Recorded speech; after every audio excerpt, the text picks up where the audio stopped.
Virgin Most Powerful Radio, sharing the gospel with clarity and charity.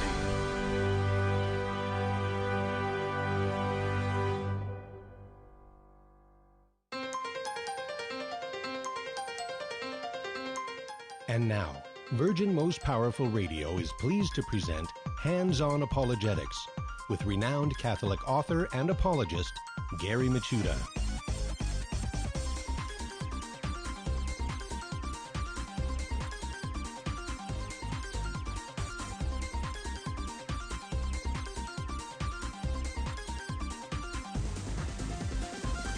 And welcome, Hands-On Apologetics. You have entered into Virgin Most Powerful's Apologetics Dojo, and it's great to be with you. I'm Gary Michuta, your sensei and host of the program.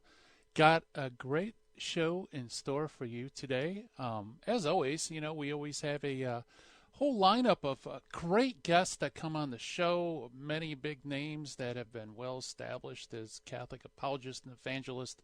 Had Tim Staples, we've had Marcus Grodi, we've had all sorts of great people. We also have lots of people that have specialized fields, and so we had Dr. Edward Fazer, and we've had others that are very well known in the field. And actually, today's guest is very well known in the field, especially I think more for youth and that type of thing, youth evangelism, apologetics, and his name on YouTube land is Catholic Bryan. Catholic Bryan Mercier is here, and we're going to talk about youth. We're going to talk about obstacles to get through to youth, obstacles to evangelizing youth, obstacles to introduce apologetics to youth. So that's going to be a ton of fun, and as always, you're part of the program. So give us a call, 888-526-2151. That's 888-526-2151. And especially if you have a question for Catholic Bryan. And he, like I said, is so knowledgeable in this area that I can't wait to pick his brain and, kind of get the lowdown about, how can somebody, an older person like myself, light a fire under youth? Light a fire for evangelism and apologetics. So that's coming up on the other side of the break. And as always, we have our critical thinking skills. Today's critical thinking skill, or finding the fallacy for today, is actually a new one. I just discovered this one, and it's interesting. It's called the fallacy of sunk cost. So the fallacy of sunk cost. And also we meet one of the early church fathers every episode. And like I said, if you're a consistent listener to this program, boy, you have a really great knowledge base of all these great Christian writers in the early church amongst the early church fathers. And today's Meet the Early Church Father is Theodoret of Syre. There's a lot of information about him, so God willing, I'll be able to squeeze it all in before the break. And like I said, as always, if you have a question, give us a call, 888-526-2151, or you can send us your emails at questions@handsonapologetics.com, all one word. And I do receive your emails. I do respond to them. And I even occasionally will bring it up on a Dojo mailbox show like we had a little over a week ago. So I want to give my shout-outs to those watching live stream on Facebook and YouTube. Hello, everybody. Beautiful emoji explosion on the chat room in the Dojo section of YouTube. Great to see familiar names. Thank you for all the colorful emojis. And yes, it is going to be an awesome show, Beth. I have a sensation that this is going to be sensational. So, God willing, despite my efforts to probably dampen things down. Okay, why don't we jump into our Finding the Fallacy segment? And like I mentioned, Finding the Fallacy today is the fallacy of sunk cost. And sometimes this actually comes from the world of economics, but it's also a kind of fallacy in and of itself. So sometimes we invest ourselves so thoroughly in a project that we're reluctant to ever abandon it, even when it turns out to be fruitless and futile. So basically, we commit ourselves to a project and we keep digging and digging. And even though we realize the futility of the project, nevertheless, we keep on going on because the idea behind it is to carry on because we find something important and kind of ignore that all the resources we're putting into it, all the time we're putting into it, and it's kind of like a make or break thing, and we have decided to make it regardless of the cost. So you ignore future costs and you just keep pouring money and effort, resources into this whole. And there might be a sense of accomplishment when you finish, and it might have other incidental values, but really there's nothing to justify the cost of investment in it. Now you're wondering, well, what does this have to do with fallacies and apologetics? Well, I think this is a good fallacy. At least there's a psychology behind lots of things in apologetics. You will meet people who are so invested in a particular idea that no matter what evidence to the contrary you give them, they will just never give up. In the field of studying a course of cults, there's a name for this. It's called brain lock. And these are people that even if you proved beyond a shadow of a doubt that their belief system is entirely made up and false, they are so invested in that belief system that they would not change. Even if they were convinced it was false, they wouldn't change.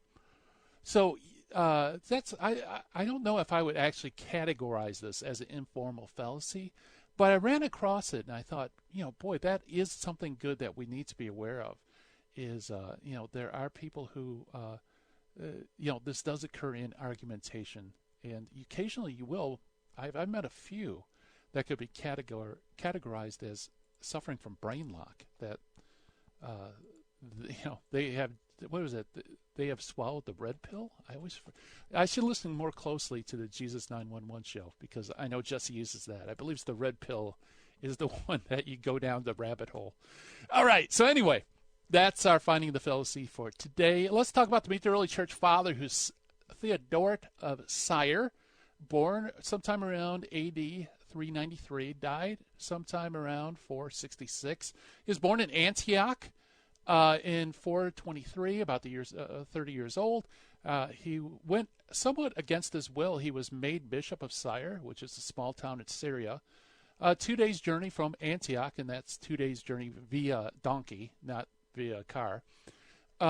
He governed his diocese very well. He's an incredibly capable bishop in that sense for more than 40 years. He's also the product of a theological school known as the Antiochian School of Theology, which generally approaches Scripture in a very literal sense. It ignores the other senses of Scripture. And in fact, Jurgens points out that he is the last of the great theologians to come out of that school. However, Theodoret did have his problems.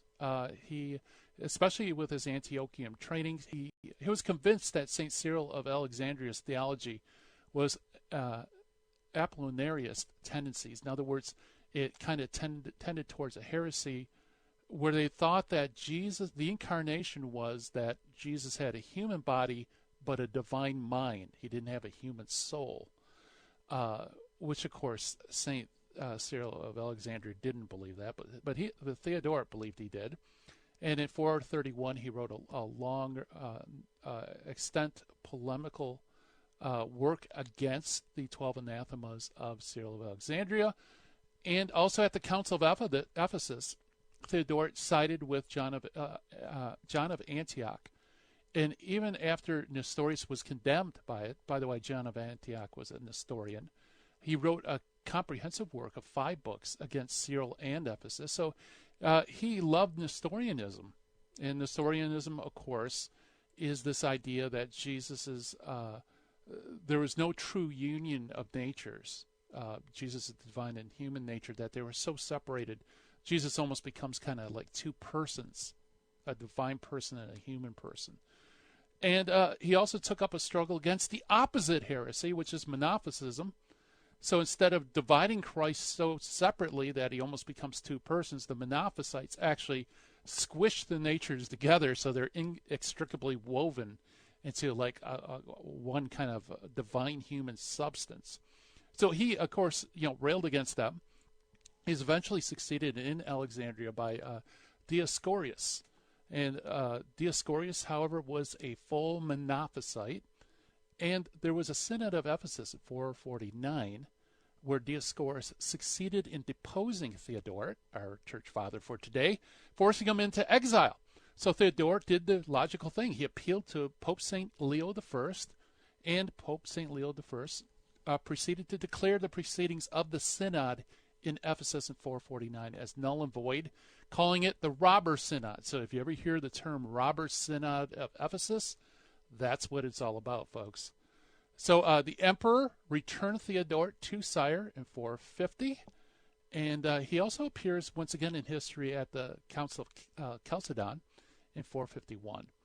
And actually, they didn't want him to sit in a council. They were still leery about him possibly being having these Nestorian beliefs. So he was only seated at the council after he agreed to anathematize Nestorius and confirm that the Blessed Virgin Mary is the Mother of God and not of the son, a human person.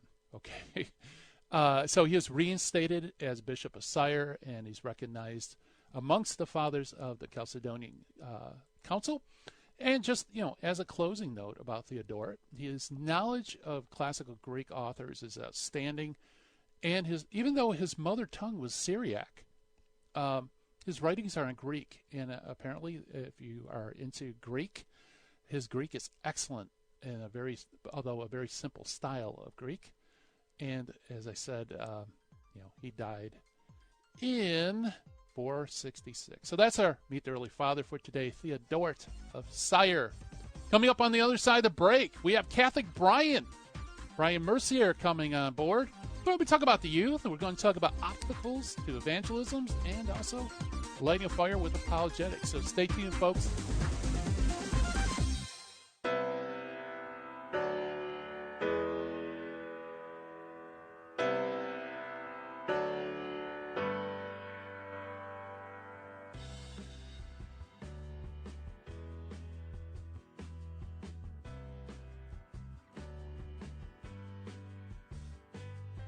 This is Terry Barber reminding you there's a women's conference coming up September 7th, 2019 at the Sacred Heart Chapel. Mary Danielle Barber will be speaking along with Barbara Nicolosi. They're going to be talking about true femininity, be who you are. This is going to be for your daughters, your mothers. Every woman should be at this conference. And the way to do it is go to virginmostpowerfulradio.org or call 877-526-2151.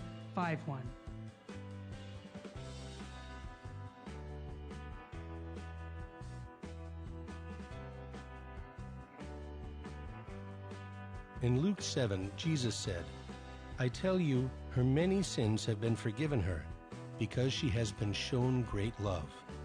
According to St. John of the Cross, Christians should always remember that the value of their good works is not based on number and excellence. Their value is based on the love for God that prompts them to do the works.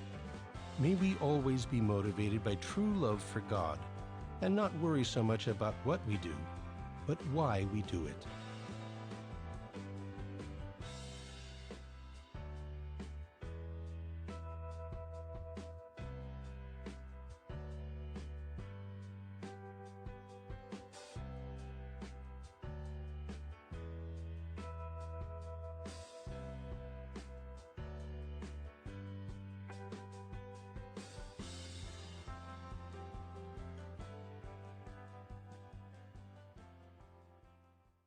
Buying or selling your home or your business property? This is Terry Barber. Real Estate for Life underwrites the Terry and Jesse Show. And they can connect you to one of 900 pro-life real estate agents around the world. And when they receive their referral fee, they will give 80% of it to a pro-life organization. Wow! That's 80%! realestateforlife.org, 877-LIFE-US1. Now, back to Hands-On Apologetics with Gary Machuda. If you'd like to join the conversation, call 888-526-2151. Here's Gary. And welcome back, everybody. Hands on Apologetics. And we're going to talk about youth. We're going to talk specifically about how can we evangelize youth? What are the obstacles to evangelizing? How about teaching apologetics? What's the best way to introduce youth to the stuff that we do here at the dojo? You know, explaining, defending the faith, learning about the faith. So to help us work through that, we have as our guest, I think, somebody that's incredibly qualified in this area. His name, if you're familiar in YouTube, he's known as Catholic Bryan. That is Catholic Bryan Mercier. He's a professional Catholic speaker, a retreat leader, author. He's also a Catholic apologist in his own right, of course. He's spoken at countless teen and adult gatherings over 20 years, from confirmation retreats, parish missions, key talks, Catholic school retreats, seminars, workshops, all sorts of great stuff. He's also been on television, radio. He's been all over the place, and he also has his own YouTube channel, so check it out, Catholic Bryan Mercier. So, Bryan, welcome to Hands on Apologetics. Thank you, Gary. Always good to be here. Yeah, well, absolutely. I mean, talk about if there's an authority on talking to youth or knowing youth and interacting with youth, you're the go-to man as far as I'm concerned, because you had a lot of experience. Thank you. I work with teens a lot, but before I get into the teens, I just have to say that I liked your brain lock analogy. I thought that was a good one with people that I talk to all the time, whether on social media, YouTube, or in person at retreats and stuff. I thought that was a brilliant analogy and very true for a lot of people I speak to. Well, thank you. I appreciate that.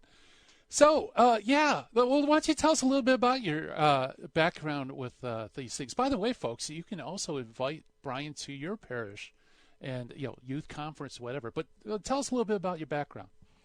Sure. Have actually been a Catholic speaker and apologist for over 20 years.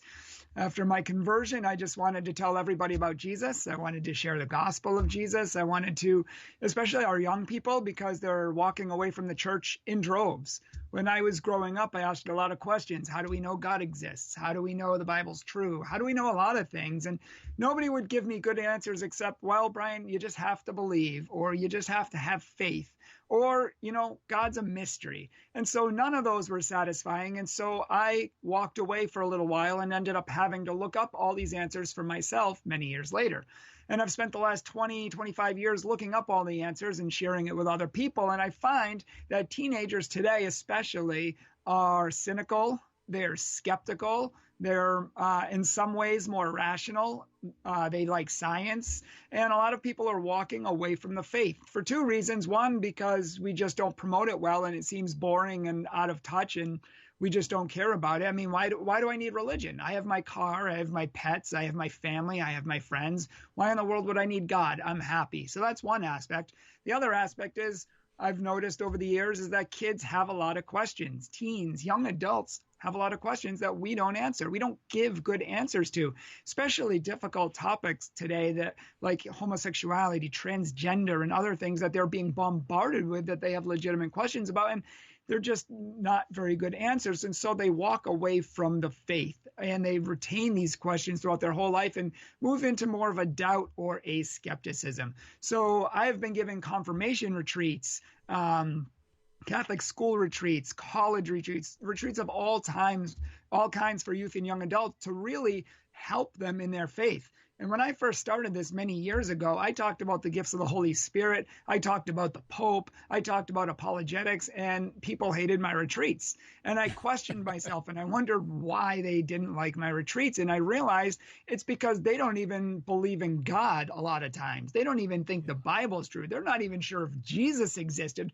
And we're trying to give them all these things because we think they're at a level of where they're supposed to be, but in reality, they're not. So I've had to remake all my retreats to address their questions, their doubts, their concerns, to create a strong foundation of faith on which we can build on for the rest of the retreat. And by the end of the retreat, we do Eucharistic adoration, and they have a really powerful encounter with Jesus, and many, many lives are changed. And I also wrote my book, Why Do You Believe in God?, to answer a lot of their questions as well.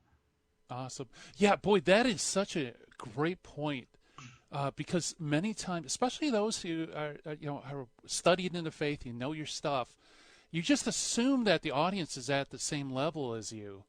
And it's really, you can't just make that assumption. And your experience, this squares with my experience and other people I know in the field that, especially with youth, they are at a much, much more lower level where they're struggling with some very, very basic issues. And, if you start hitting them with high theology, it's just, it just bounces off them. I would agree. And I would not hesitate to say that many adults are sadly on the same level. Many adults have the education of youth. And we've been doing this for 40 years because catechesis hasn't been passed on. So even those people who grew up to be adults, they still haven't lived their faith. It's not something that's real to them. It's not something that they get on a much deeper level all the time. And I've seen this for decades in religious education. We're teaching 8th graders with 8th grade books and expecting them to have 8th grade knowledge when the reality is they probably only have about a 2nd, 3rd, or even 4th grade knowledge of the faith. Consequently, we have high schoolers who are preparing for confirmation even up until 10th grade, and they only have about a 5th or 6th grade education of the faith. People who are in 5th and 6th grade only have about a 2nd or 3rd education degree in the faith. So what we're dealing with is a huge problem. It needs to be, in my opinion, completely revamped in some way, shape, or form, because I feel in my heart that that's why we find it boring. That's why we don't get it. I hated math, Gary. And I was good at math when I was in school. I won math Bs and I could get it like that. But I lost 2 years of math through bad teachers and maybe my own fault. But the point is, after that, I hated math because I couldn't get it. I didn't understand it. It didn't make sense to me. And so I'd rather throw it out the window. And I feel by analogy that many people have done that with the faith. They've thrown it out the window because it doesn't make sense. It's old, it's outdated, it's superstitious. There's not a lot of good answers out there. We have science. Why do we need faith? Look at the scandals. Why would I believe in a church or go to a church that has priests that do that? That's an evil church. They're telling me what to do sexually, and they don't even know how to behave. Please, I can't stand the hypocrisy. In a lot of ways, they're not wrong. There's a lot of problems that need to be worked through, and these teens are struggling with it. And I find that when you give teens questions and answers that make sense, so many of them have said, if I knew this a long time ago, I would have come back to the faith, or I would have never left the faith. Or they even say, I'm going to go home and start praying again tonight, or I'm going to go back to church. And because when they get it and when it makes sense, and when they realize that there's a hole in their heart that only God can fill, that is the purpose of our life. The meaning of the universe is that we need God. And when they get that, they desire it naturally. Yeah. Boy, you made such a great point. When I used to have a non-profit ministry for apologetics, those watching live stream, you'd be able to see it over my shoulder, but we have a poster, and it says, who would expect their child to succeed in business with only an 8th grade education? Yet Catholics, expect people to grow up with an 8th grade appreciation of their faith and live in the world and be okay. It's just insanity, that we don't continue this, giving a foundation like beyond the 8th grade.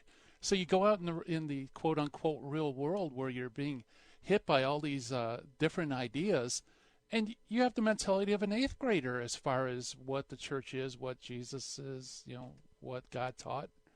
It's not surprising that we just lose tons and tons of people.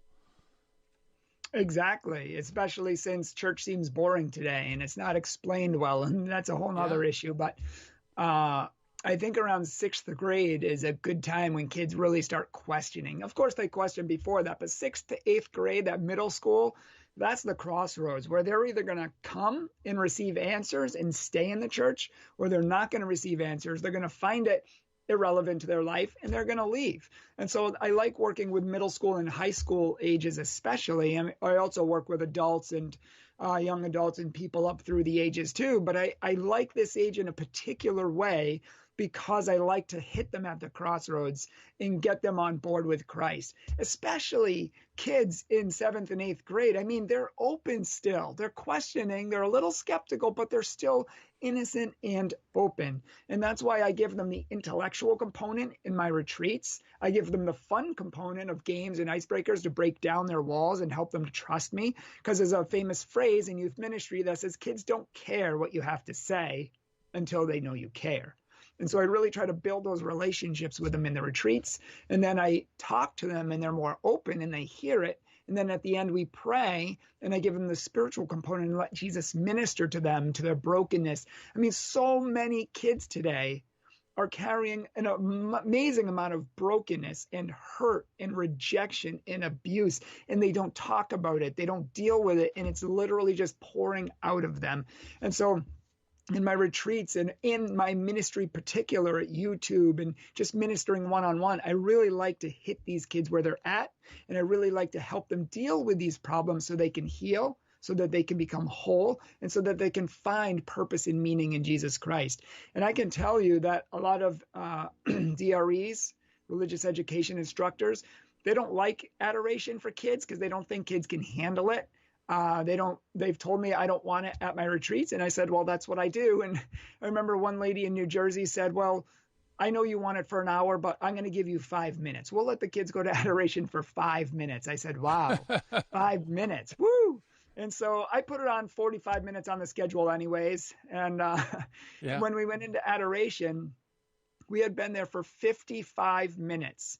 And I couldn't find the director of religious education. I'm like, is she mad at me? Where did she leave? Like, what's going on? I found her. She just came out of the bathroom and she had a box of tissues in her hand and she was sobbing like a baby. And she's like, honey, I have been doing this a really long time. And if I had not seen this with my own eyes, I would not have believed it. These kids were going from their pews up to the altar in front of the monstrance and kneeling before Jesus and praying like you have never seen people pray in their life, never seen adults pray. These kids were praying their hearts out. And even after an hour, they didn't want to leave the church because they were being impacted by the power of Jesus in adoration. And we're talking 13-year-olds. It was a really powerful moment. And that's why I love to do it in that aspect. Give them the fun, give them the intellectualism, teach them about their faith, and give them an encounter with Jesus. Yeah, boy. Yeah, that's beautiful. I mean, I call it radiation therapy. Being in the radiance of Christ in the Eucharist, that you cannot walk away unchanged. Exactly. Yeah. And even if they're not changed immediately, those seeds are planted. It's going to come back to them later in life. And I've had pure atheists at my retreats who said that they were atheists. They said that, you know what, after this retreat, I'm no longer an atheist. And they sent me letters saying I'm going back to church every week now. I'm even going to confession. You've really completed my faith. And it's a beautiful thing. I had one girl who said that. Well, hold on, Bryan. All right. Music's coming up. I don't want to get that. We'll hear it on the other side of break. We're talking with Catholic Bryan Mercier about you. Stay tuned.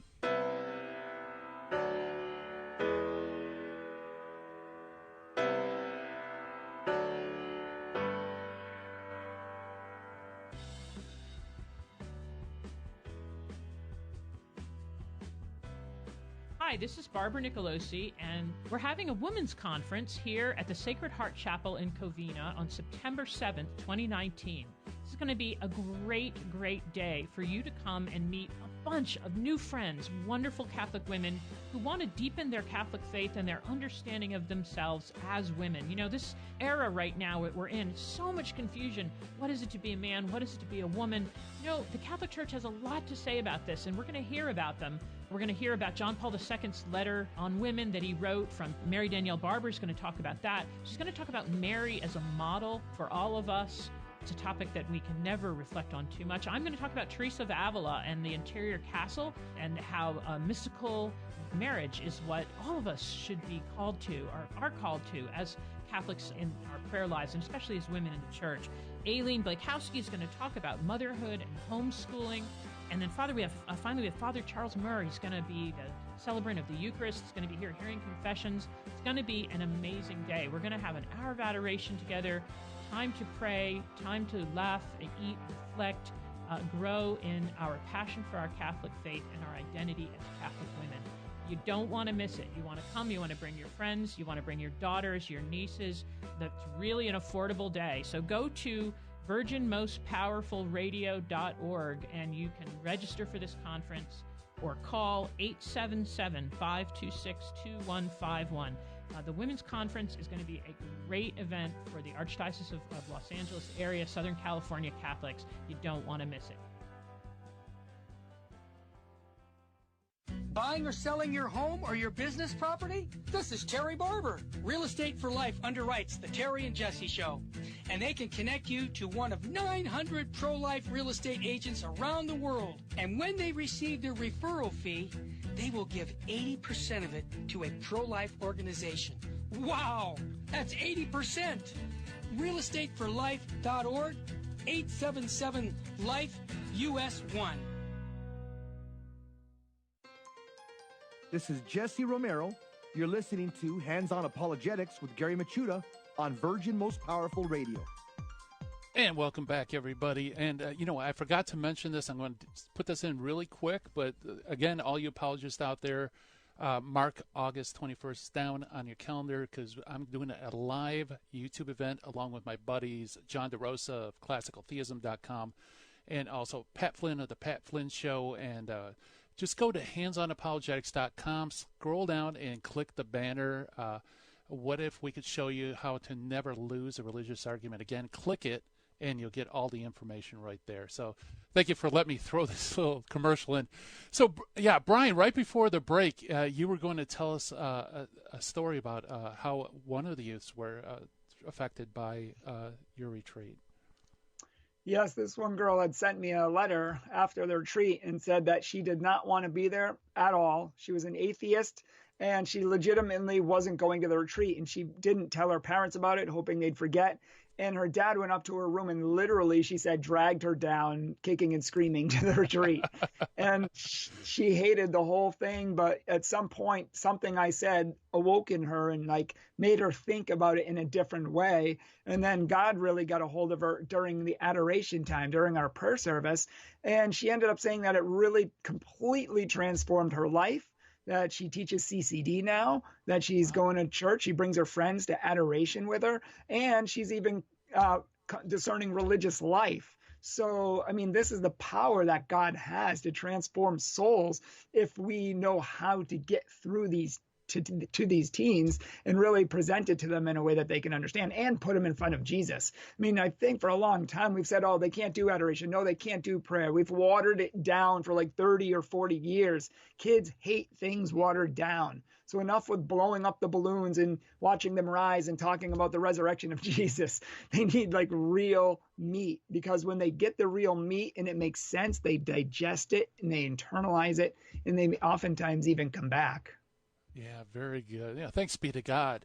In your story, I found it really fascinating that this youth director, DRE, her heart was in the right place. She wants to do the right thing, but she didn't know how to do it. So since it's not ethical for us to clone you, if you in every parish, as much as I wish we could, for any DREs out there listening, is there any basic steps, like things that you absolutely need to do when you do a retreat with teens or something like that? What are the essential points to kind of breaking through that barrier? Well, I think you need to present a retreat that's not just, and this is not to, make light of it or bring offense to anybody, but I've seen a lot of retreats that are, more arts and crafts, where we design a poster, about the theme of the retreat. And that's nice. And that builds friendships and maybe community. So it could be a part of the retreat. But when retreats are too much focused on just fun or just being part of a community or talking, well, we're not learning our faith. We're not growing our faith. A lot of times, and I hate to say this, but a lot of times people want to end with mass. And they'll tell me, I'd rather end with Mass because the Mass is the most important prayer on earth. And it's the most powerful prayer on earth. And I said, I agree, but that's not the best way to get through teens, because teens, as soon as they walk into a church, they tune out because they're so used to doing that. And so we need an avenue or a platform like Adoration where we can play music, where we can coach the kids, give them a little bit of some meditation here or there, give them things to think about, have them take turns walking up to Jesus and praying and pouring out their hearts to him. We need something that gets them out of the box of their normal thinking and gets them into a new way of thinking about Jesus. In Mass, I always like to do Mass. I prefer to start retreats with Mass, but I think Adoration is a powerful prayer because it allows them to do that. Whereas a lot of people just throw in a prayer service at the end, like we'll say a decade of the Rosary, or we'll have this thing where each of the kids reads something from a piece of paper and it's supposed to be a prayer service. Those things are nice, but they don't really get to the heart of what kids are struggling with today. Like the meditation that I read at the beginning of every prayer service I do at my retreats, it's meant to speak to the kids' hearts. It talks about from when they start growing up. What were they like? Did they have both parents? Were they abused? Did they struggle with insecurities? Were they bullied at school? What are their issues? What are those hurts that they have that they never deal with? These are the things that are preventing them from coming closer to God. A lot of times when we're really hurt, we think that God's even going to hurt us. I mean, we block out people on earth because for fear of being hurt, we just put up walls, but we unconsciously put up walls to God too. We unconsciously put up walls and we don't let him in. So what we need to do is teach them that God is trustworthy. We need to teach them that God is love. We need to teach them that God wants to heal them, make them new, be present in their life. Well, if God's real, well, then why doesn't he answer my prayers? If he does care about me, why didn't he keep my mom from dying? Why didn't he do this? Why didn't he do that? I mean, these objections and these struggles that the kids have are really what's keeping them from really giving themselves over to God completely. So, doing nice arts and crafts and stuff like that is nice, but it doesn't hit the heart of the problem. So I think we really need to hire some good speakers who can speak on really powerful topics that are relevant for kids. I think that's the first thing. I think crafts and games can be important as a way to build relationship with the kids and the speakers to help open them up for the talks. But I also think that we need a really good, deep prayer time as well. Not something foofy or fluffy. We need a really powerful encounter with Jesus. It doesn't always have to be adoration. It could be a made up, some sort of prayer experience, but it shouldn't be watered down. It should be powerful and really get kids to encounter Jesus in some way. That can be more challenging. That can be difficult, but there are a lot of good speakers out there in this country, and there are a lot of good people who do what they do in that respect. Yeah, and it's funny, and maybe it's just me. I'm kind of talking from my own experience, but I grew up in a good Catholic home, so I just assumed that, people naturally know what you would do in prayer. You would know that you bring all your cares, your suffering, your troubles, whatever, to the Eucharist. You would, it's like it's second nature. So it's almost like you would think, well, I don't need to teach the kids how to adore Jesus. I don't need to teach all these really fundamental ideas, but we really do. You can't assume just because that they were baptized and they went to a Catholic school, that they even know how to pray, they know how to adore Christ. You almost have to take these little baby steps, to make sure that all those basics are in place, don't you? And that's a huge, you hit the nail on the head. You hit it on the head. I mean, I did a rosary day once where we made rosaries, had them blessed, and then prayed them. And these were with 10th grader confirmation classes. And at least half the kids came up to me and asked me if I had pamphlets with the Our Father and the Hail Mary on it because they didn't know the prayers. We're talking kids who are about to be confirmed, don't know the prayers that my friends who have kids know at 3 years old. At 4 years old, they already know these prayers, and these 16-year-olds don't know these prayers. So it's a huge problem. And I have kids after retreats all the time come up to me and they'll say things like, I really love the retreat and I want to come close to God, but I have no idea like what prayer is. I don't even know what that looks like. And a majority of teens today don't even know how to pray. And I think it goes even deeper than that, depending on what part of the country you are. I'm in the Northeast, so we're the coldest part of the Christian climate. I'd say 80 to 90%, maybe 70 to 90% of kids don't even believe in the Eucharist. They think it's just a symbol. So why would we put them in front of the Eucharist or even have Mass at a retreat and think that's going to do something when they don't even believe half of that in the first place? Yeah. So one of my talks is always on the Eucharist at a retreat and always on the true presence, which is the source and summit of our faith. And because I ask adults too, when I give adult retreats, I say, how many of you adults out there, say 500 adults, think that the Eucharist is just a symbol? And how many of you think it's really Jesus? And I would say even among adults, it's split. Half the hands say it's a symbol, maybe half or a little less than half say it's the real thing. They're not sure. And then I always say, how many people aren't sure? And a lot of hands will still go up. But the point is, among teens and adults, there's a severe lack of catechesis in our church. I mean, when I was a DRE, I made up for all 12 grades at our church. This is what the kids should know at every level and every grade. So at first grade, these are the 2 prayers that the kids should know by the end of the year. And these are the 10 things, doctrines will say, God is love. God is a Trinity, Father, Son, Holy Spirit. Basic, simple things. These are what they should know. In second grade, these are the 10 things they should know and the 2 prayers they should know. And by the time they get up to 7th grade, they should know the creed by the end. So each grade has a guideline of what kids should know and reinforce. And we pray these prayers every single day throughout the year. And we reinforce these 10 things at the beginning and the end of every class so that we just kind of like the old Baltimore catechism style, just pound it in. But not just pound it in, but teach them why we believe these things. Teach them to understand it more. So bottom line, kids don't even believe in the Eucharist. Kids don't know how to pray. It's no wonder they don't go to church, and it's no wonder they don't have a relationship with God. And that is what we need to tackle.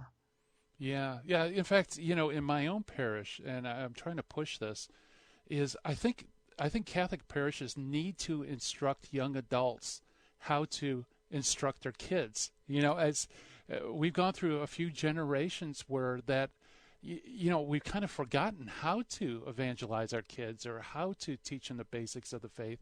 And what I'm hearing from you, Bryan, is, they don't know what prayer is because the parents don't pray in the home. They don't see the life of the faith being lived out. So, they hear words that catechists say about prayer and all this other stuff, but they just don't have the experience to connect with that. I would 100% agree. And I think a lot of people blame religious education for not doing their job when it's not their job to educate your kids. It's your job to educate your kids. I mean, back in the day, the parents used to pray with the kids every single day. Like I said, all my Catholic friends, serious Catholic friends, their kids know all their prayers by the time they're 4, and they pray grace before meals. They know it all. And they know a lot about their faith too. I mean, I went to Steubenville. I remember Scott Hahn's little girl. She was only like 9 years old, and she sat next to me in church one day. And I said, "Oh, I'm not feeling good today. I have a headache." She's like, "Oh, you could pray to this." Oh, awesome. Well, we're talking with Catholic Bryan Mercier. Stay tuned, folks.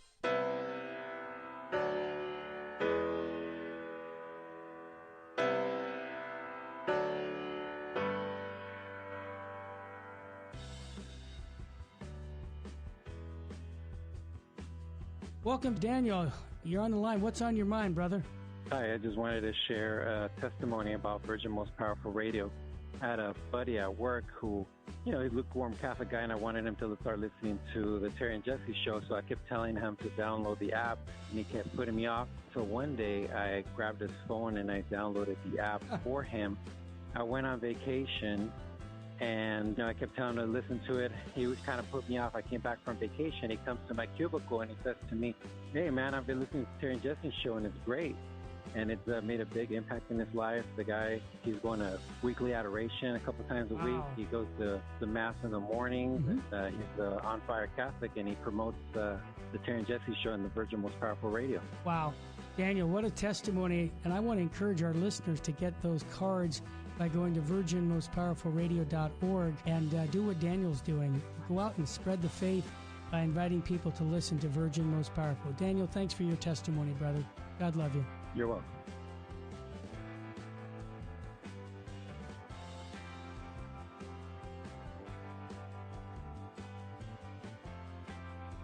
This is Terry Barber reminding you there's a women's conference coming up September 7th, 2019 at the Sacred Heart Chapel.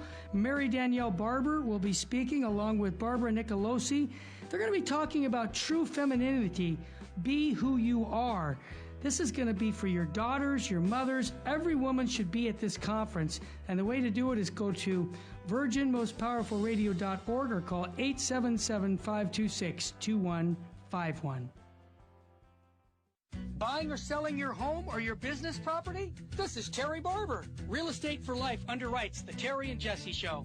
And they can connect you to one of 900 pro-life real estate agents around the world. And when they receive their referral fee, they will give 80% of it to a pro-life organization. Wow! That's 80%! realestateforlife.org, 877-LIFE-US1. Now, back to Hands-On Apologetics with Gary Machuda. If you'd like to join the conversation, call 888-526-2151. Here's Gary. And welcome back, everybody. We are talking with Master Apologist Bryan Mercier about youth and getting through to youth, evangelizing youth, youth retreats. And Bryan is giving us gold. I mean, this is great, great info. Well, Bryan, you mentioned something, I guess something really intriguing to me is that you mentioned that you have a cooler climate, religiously in the Northeast. I kind of chuckled because I'm from the Midwest, I'm the Detroit area, and I always associate cold with the bad winters that we sometimes get. You've talked all over the country and outside the country. Is there a difference in regions when you talk to youth? Like, is there a different, would you have a different kind of retreat in one area as opposed to another area of the country? Or is this something that there really isn't any difference? Generally, there are some differences, though I generally give the same retreats and find them effective. Though I find when, say, I go down south, faith is still a lot more of an aspect in people's lives and their families and family life. And so like when I spoke in Texas, a lot more kids believe in God. When I asked them, how many of you believe in God and how many of you pray every day? A lot more hands went up than say when I do it in Connecticut or Massachusetts up here in the Northeast. You could take a typical church, and I have a lot of churches up here in Connecticut where I live, where 70% of them will say they don't believe in God or they're not sure if God exists. So we're talking major skepticism and major walking away from the faith to a point that's quite frankly epidemic and concerning.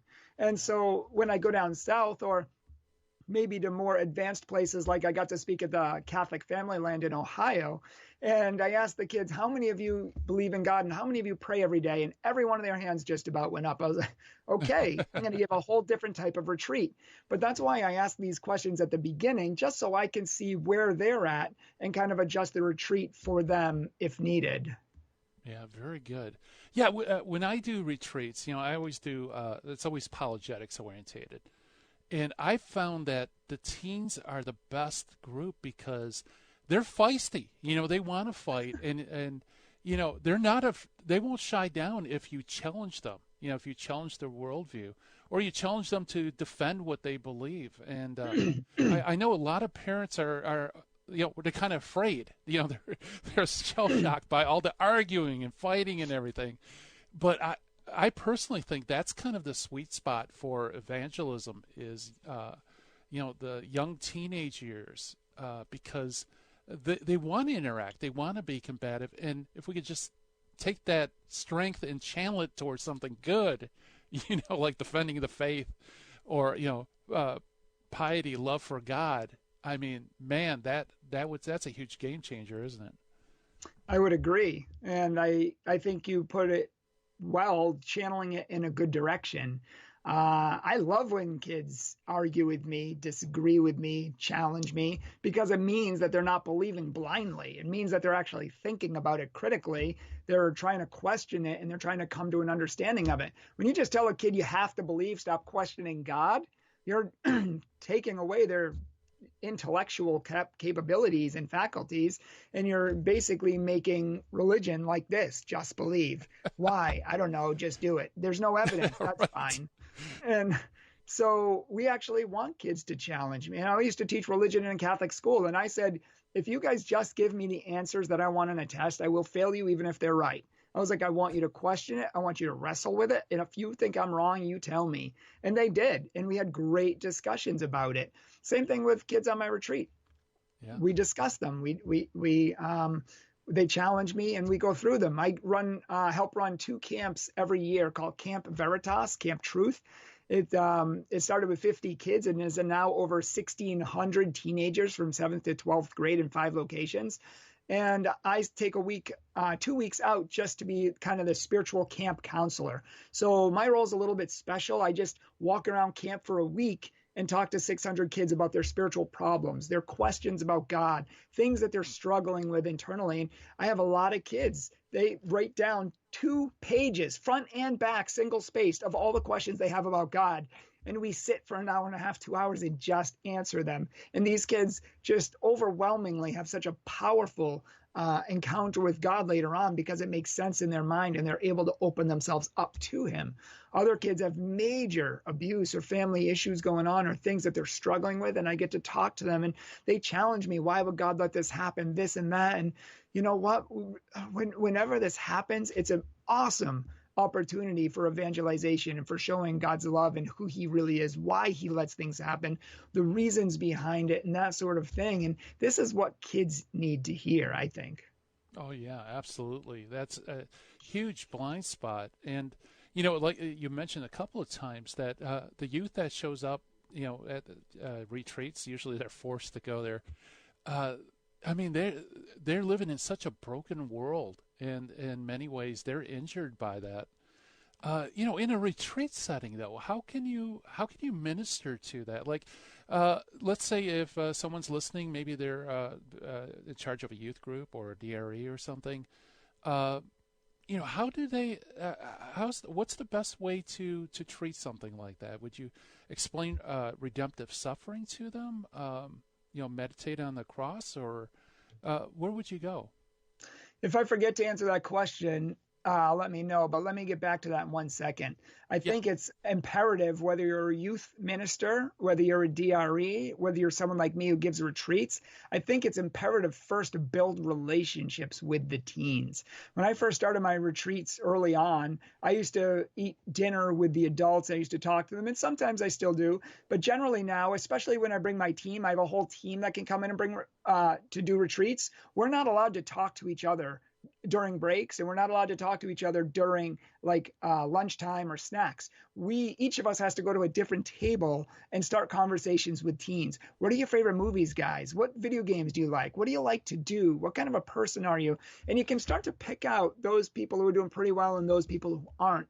And you may move over to the people who aren't and say, hey, you know, how you doing? You know, are you okay with this or that? Or what did you think of this talk? That's the one thing I often do. What did you think of this talk? And I'll let all the kids go around and give their honest opinion so I can see where they're at in their faith. So for kids who are broken, was that the question? Yeah, I was just, you know, I think that would be intimidating for, you know, a DRE, a youth leader or something, where you encounter somebody who's really hurt or broken. You know, explain loving God and, you know, and heal that hurt. Well, that's a difficult question to answer. I feel like God has given me a singular grace for it. And I don't mean that as in like only I received it, but like he's given me a special grace to understand people, to feel their hurts, and to almost like the gift of counsel, to know what to say and how to say it to get through to people. My wife always says I have a great gift of opening people up and getting them to talk about all their problems. Not everybody has that gift, though. That's true. So you may need to bring in speakers who can address those topics, who can address hurts and healing and how to heal. You may if you're a youth minister or DRE, you may bring in books, and or magazines and have them around, where kids can see them when they come in. There's different ways that you may have to brainstorm on how to get through to these teens, because it's a difficult thing. They're not going to open up to just anyone or most everyone. It's something that comes when you spend time with them, when you care about them, and you show them that you truly are invested in their good and you want to help them. Yeah. And, I think if you don't know what to say, I think listening is probably, the most therapeutic thing, just to know that you care enough about them to want to hear what they have to say, rather than give them a prepackaged sermon or something. Exactly. The worst thing you could do is to give them bad advice or bumper sticker advice.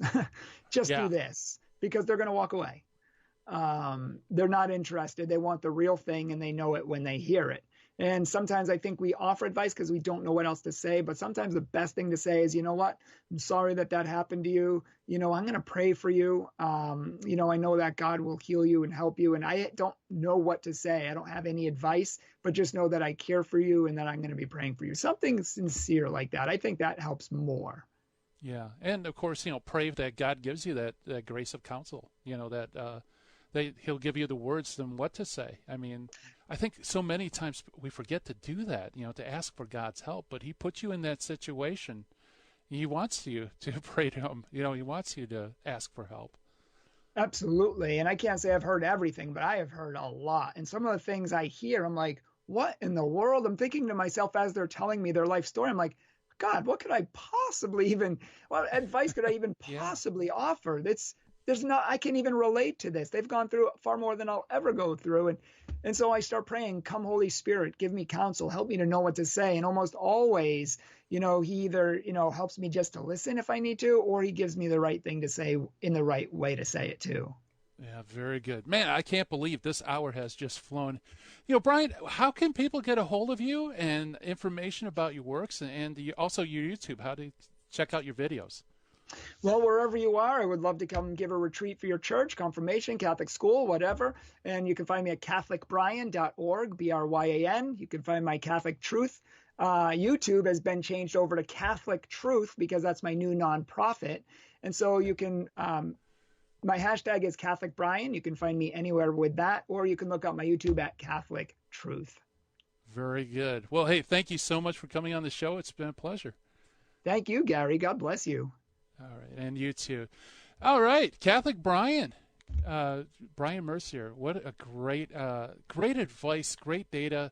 For anybody out there that is into apologetics, evangelism, maybe you're a DRE, maybe you're with a youth group, or maybe you're just a parishioner and you feel like your parish, needs to reach out for youth. I highly recommend that you get in contact with Catholic Bryan.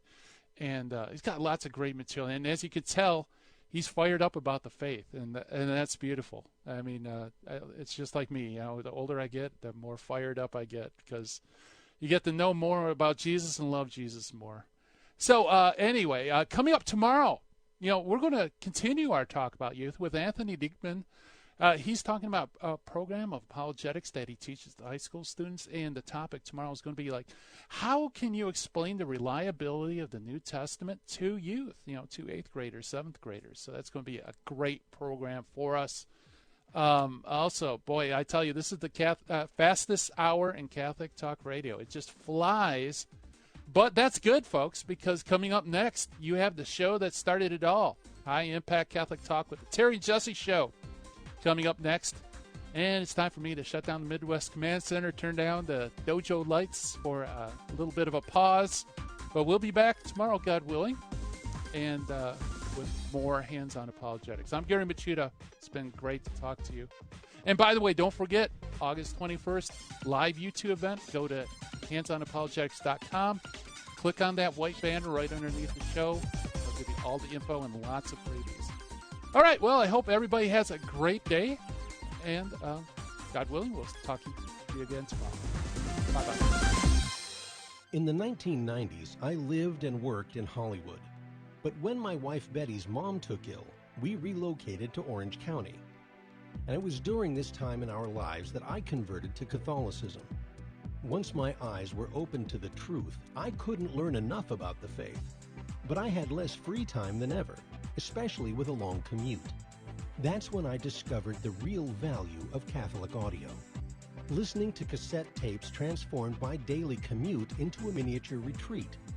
And that's the beauty of Virgin Most Powerful Radio today.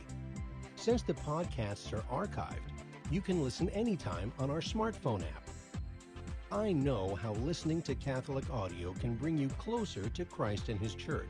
So I encourage you to visit the App Store or go to vmpr.org and download the app today. It just might change your life. I'm Matthew Arnold for Virgin Most Powerful Radio.